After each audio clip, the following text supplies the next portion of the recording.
Hello, beautiful. Welcome to Stepping into the Light with Julia Treat. That's me, your host from juliatreat.com. So, I wanted to continue telling you about all of the magic at Angel Valley, what happened for us as a group. And I was thinking today, as I was talking about, being greeted by the cat, Kuan Yin, the podcast from this morning, that I'm not even sure if I finished the whole kind of message about the sweat lodge. Because as you will remember if you listened to that episode, I talked about, let's see, it's the one that was posted on September 24th. But I spoke about how this group had gone with this gentleman who was one of the contributors to The Secret. They had gone with him, spent time with him to be empowered. And I was thinking today, I'm like, I didn't even come full circle and give the message I got about that. I don't think. So if you recall the story, these a few people perished from being in this sweat lodge that they used to have at Angel Valley, which they no longer have, of course. And some people began lashing out when this all happened, and they said it was about greed, like it happened because he charged so much money. Now, I think we all know at this point by now, our ego will tell us lots of lies. Okay, but when we truly get in tune and we connect, and if you've been listening to me or you're familiar with me at all, I'm always asking God, show me what this is about. I'm always asking God to show me. And so when this happened back in the day, several years ago, and I was distraught because Angel Valley healed my soul and so many others. So when this happened, I was just a mess. I just would cry every single day. So when I tuned in, I took a walk out in nature one day, and I asked God, I was like, you've got to tell me what this is about, because this does not make sense to me. And yes, I understand now that, things do happen everywhere. People perish in all sorts of sacred places. But I really needed to know what this was about. And what I was shown or told, sometimes I see things as a movie in my head. Sometimes I just know things. Sometimes I feel things. But what I was shown was that it had nothing to do with greed. That's a limiting belief about money. So if someone says, gosh, they're greedy, this is all about greed because they charge this much for their retreat or their trip or whatever. But what I was told or shown was that the complete opposite occurred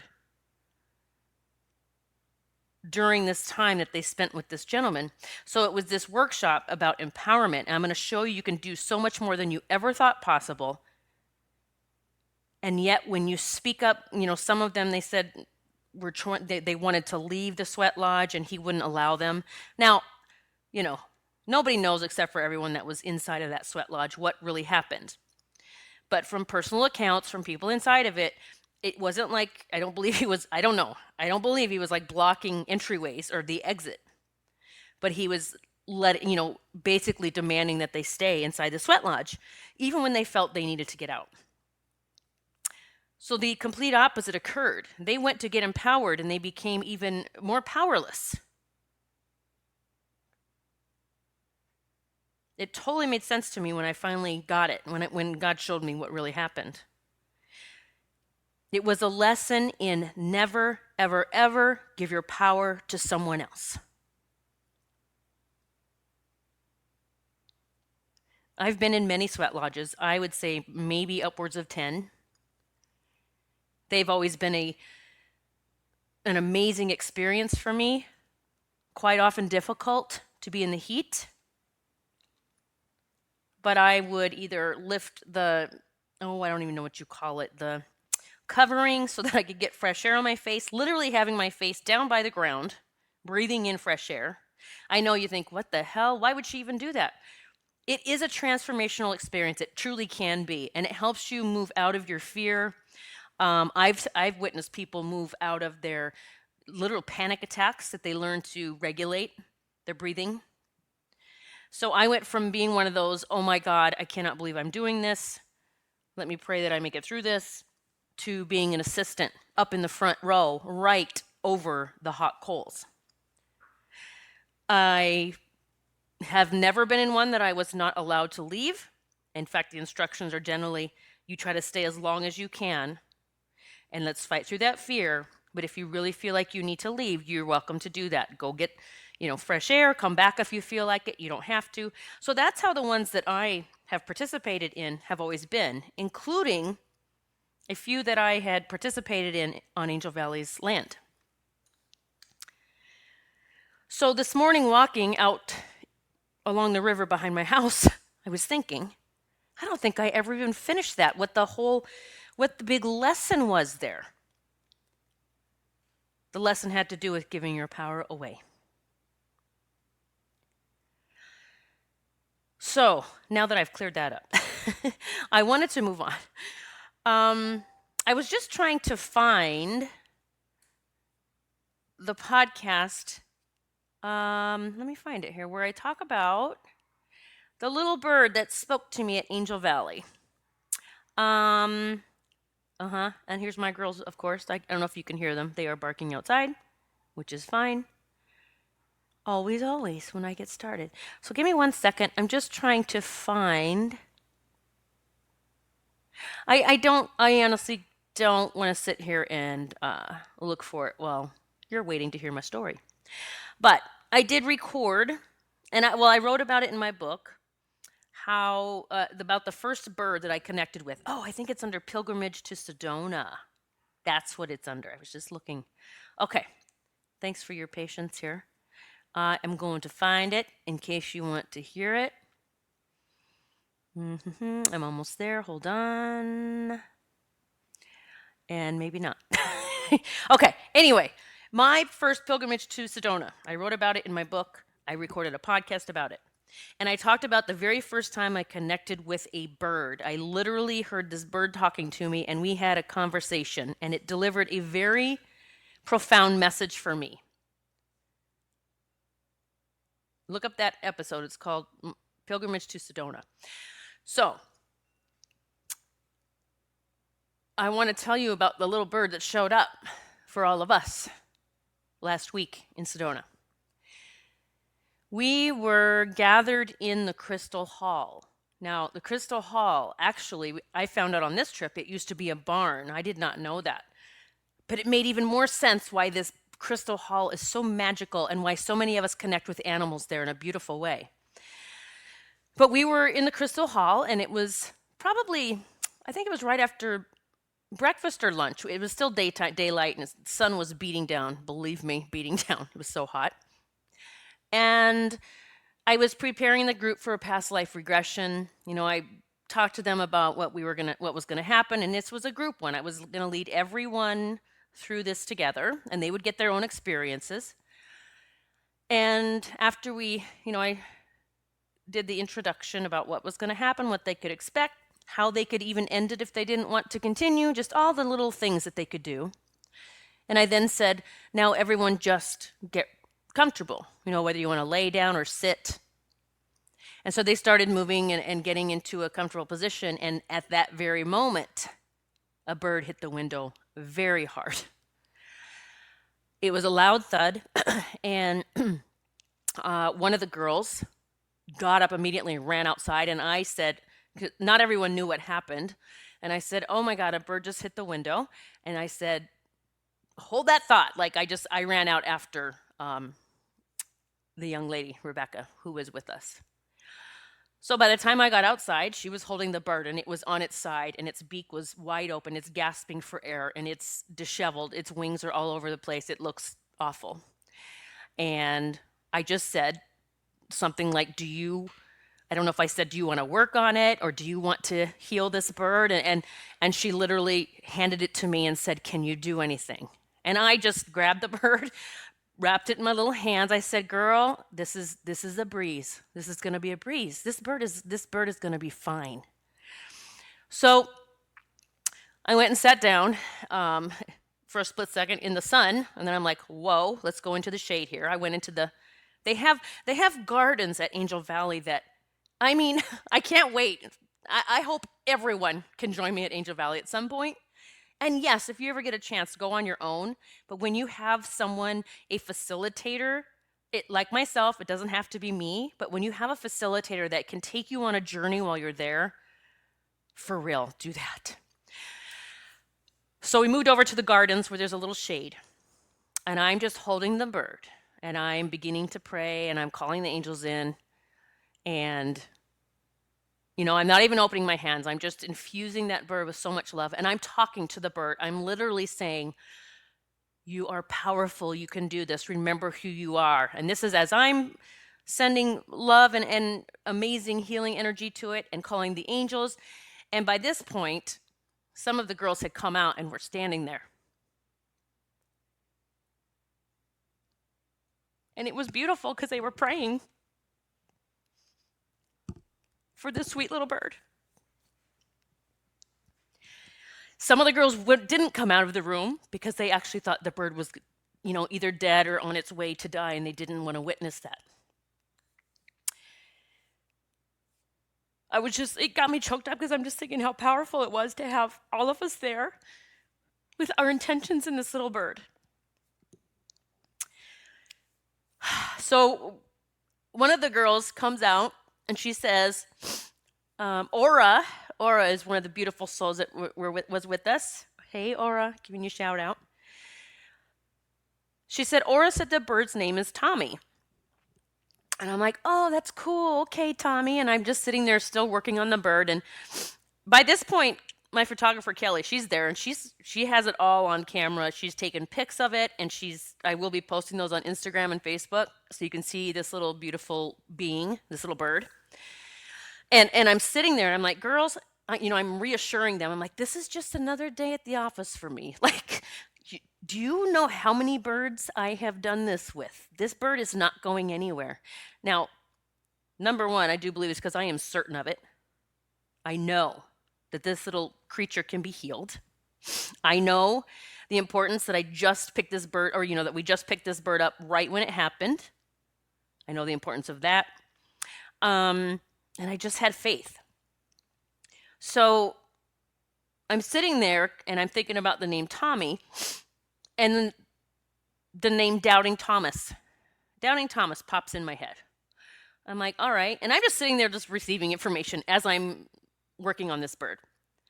And I told the girls, I said, "You just have to give it time. Like, we have to give him time to just acclimate again, and I said, I'm sitting there telling them while I'm working on this little bird that, do you understand the message he brought to us? Okay, this has, I said it has to do with death and rebirth. That's what we're here to do. Literally that bird, boom, right when we're going to go to past lives and heal all that shit. Death and rebirth. It totally made sense to me why it happened when it did. I always say if a bird hits your window or, you tune in. What was I thinking about? What was I doing? There's a message there. Soul sacrifice. It's the truth. Souls that are in human form sacrifice. These little critters sacrifice. We had a tarantula show up dead the last day, going into the dining room upside down. Sacrifice to give us the message, you have been death and rebirth. Everything that showed up for us was transformation, death, and rebirth. So back to little Tommy. So I'm hearing Doubting Thomas, and I'm like, okay, thank you for that. Whatever. And then it just starts rolling in my head, this whole message for the group. But I'm just right now going to focus on this little bird.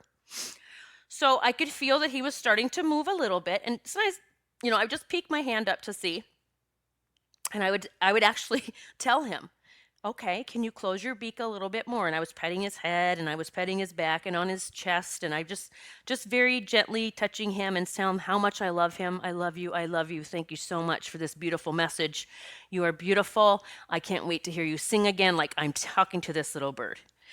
So yeah, over time, I don't even know. I don't even know how long it was. I'm going to guess 15 minutes to 30. I'm not sure.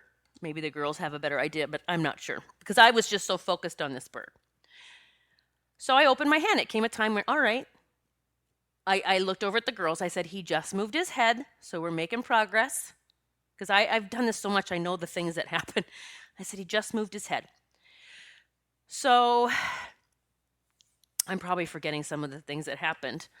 Now, to me, this is every day for me. Like, I mean, not every day, but this happens a lot. This is not, my mentor always says this to me. She says, Julia, things happen for you so regularly and you find it so easy that you think everyone experiences this. And I'm like, so I thought this was one of those moments. I didn't understand how profound it was for them because they said, later on, they were blown away. Like, what is it? One of the girls, Jen, she goes, it's one of those WTF moments. She goes, I have so many what the fuck moments from this retreat that she says, I'm mind blown. She said, I have to tell you, she's so funny. She goes, we had goosebumps the entire week, all of us, all the time. Everything we talked about or got, it was crazy. And at one point, Jen's like, my goosebumps hurt. Like, this hurts. It happens so much. Okay, so I'm working on this little bird, and he's now to where he's moving a little. Like, I kind of put him on the top of my hand, so he's just sitting there looking at me. And I'm just talking to him, and I'm petting him, and I'm asking him, if he's, his beak is almost shut. I'm like, can you shut it a little bit more? Like, that just shows me that you're really coming back to who you are. Like, this is me talking to the bird. So, yep, the beak shuts. His feathers aren't ruffled anymore. His breathing seems, he doesn't look like he's in distress, but he doesn't want to leave yet. He's sitting on my hand. And I'm talking to him, and I can't wait to share this picture with you because I'm looking at him, I'm talking to him, and he's looking in my eyes, and I'm just talking to him. He just tilts his head, and he just keep looking in my eyes. And, I knew part of it was thank you. I knew he was thanking me. What a beautiful, beautiful moment. And, I would ask him occasionally, are you ready yet? Are you ready to take off? Like, I wasn't going to force him or anything.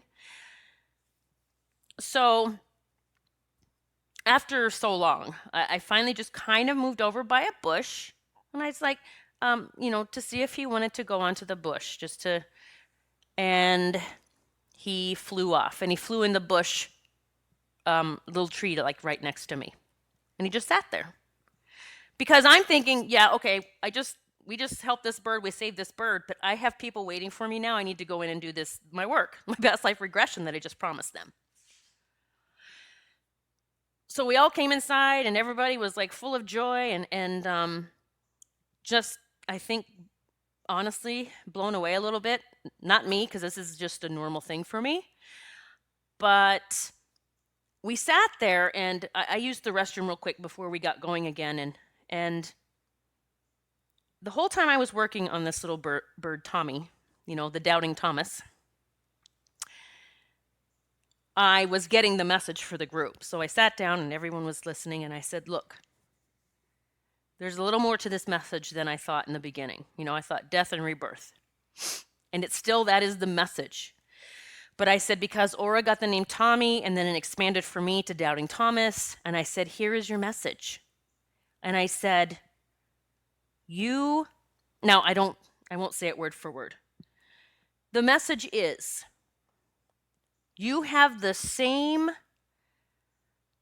opportunity, capability, whatever the word is you want to use, to receive this miraculous healing in a few moments. Any of us can receive this miraculous healing.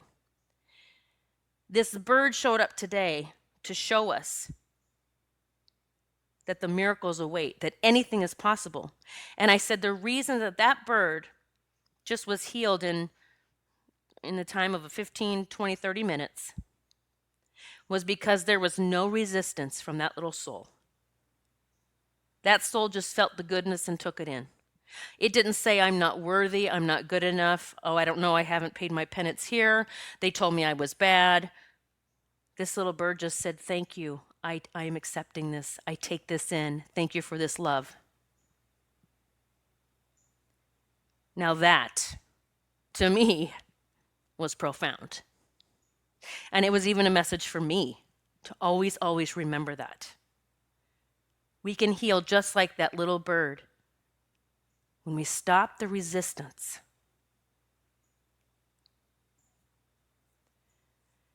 It made me think of an event I went to with Tony Robbins this past year called Date with Destiny.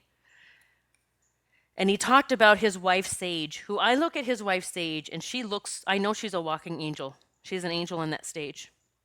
I have no doubt that he is too, by the way.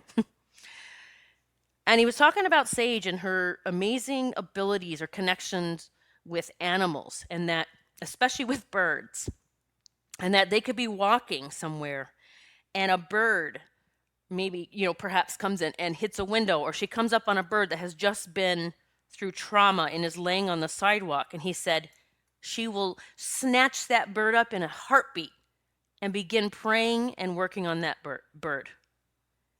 And he said she brings birds back to life. And it floors me every time. Now, I was like, oh my God, someone else does that. Like, it's not just me. It was cool to hear.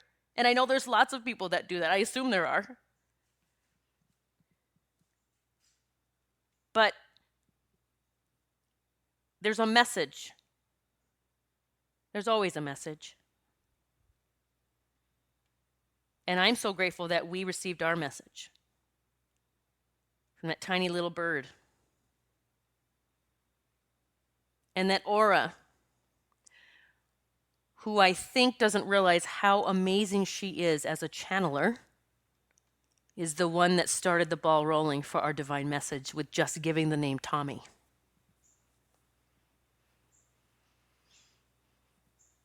We were looking up things the next day. I think it was the next day, not that night. But we were looking in an animal, spirit guidebook or something, and we were looking up. Now, this was a yellow finch. Okay, it was twice the size as the yellow finches I get here in Pennsylvania. It was huge. That's why I was wondering if it really was a yellow finch. But it was. We did find that this yellow bird that we all recognized is a yellow finch in Arizona. We also found out, as we looked it up, that the yellow finch is a sign from Archangel Ariel, that she comes as a yellow finch. If you remember my podcast yesterday, the girl that greeted me inside, her name was Ariel. Ariel is the first guardian angel of mine that I learned the name of. This little bird is a sign from Ariel. And I even forgot to mention this.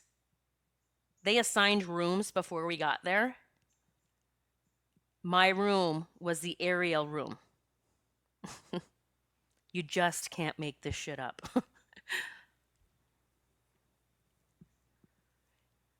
So much happened in Angel Valley, and I'm here to tell you, it happened when I was there before. It's going to continue to happen. I think it's going to happen more and more. I think stuff it's going to get amped up. I mean, we have multiple pictures. Kelly Bach, my photographer, who is amazing. Hey, I manifested her. She manifested the trip to Sedona. I manifested having one of the best photographers there. We manifested each other. She got some crazy, amazing photos. And we're going to start, I'm going to start sharing those across my social media platforms on Facebook and Instagram. So keep your eyes peeled for those. I'm going to post pictures of little Tommy the bird. And just, I can't even wait for the next trip. I can't wait to see what happens. It's crazy cool stuff. I'm working on my next retreat is spring of 2019. Here's the thing. I had my own, I was going through my own shifts and changes and transformations along with everyone else in the group there. Like we were one beautiful family, like sisters that have finally come back together. I cried probably more than a lot of people there. I cried a lot. I had my own breakthroughs. We cried together. We laughed together. We said holy shit together. It was one of the most magical weeks ever. And that is what everybody is saying as they fill out their surveys. I asked them to fill out a survey so that I can always make the retreats better. And the only thing that seems to be a resounding similarity is that it wasn't long enough. I had 4 days, 5 nights, so I'm probably going to be adding on a day into this next one. It just wasn't long enough. They wanted another day or two actually added on. So I totally understand that. So I'm working on that. Again, these are small groups that will be going, but I did receive the guidance that I will be taking people there regularly on these pilgrimages. Okay. So I don't know if I'm going to have them once a year or twice a year. Right now, the next one is this spring. I don't know when the next one is. I move forward as I'm guided. So I will know probably after this next one happens when the next one will be. I also just want to give you a heads up real quick. The end of October, I am starting my Move Into Your Spiritual Abilities with Grace and Ease.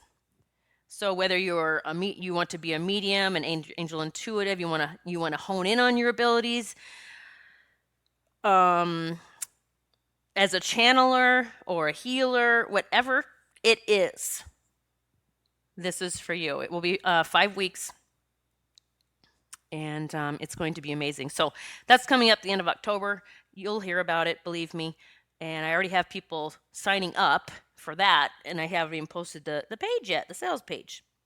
So just so you know, the Sedona retreat in spring 2019, I will have the dates very soon, and I'm just letting everyone know that $500 down, non-refundable, hold your spot in that retreat.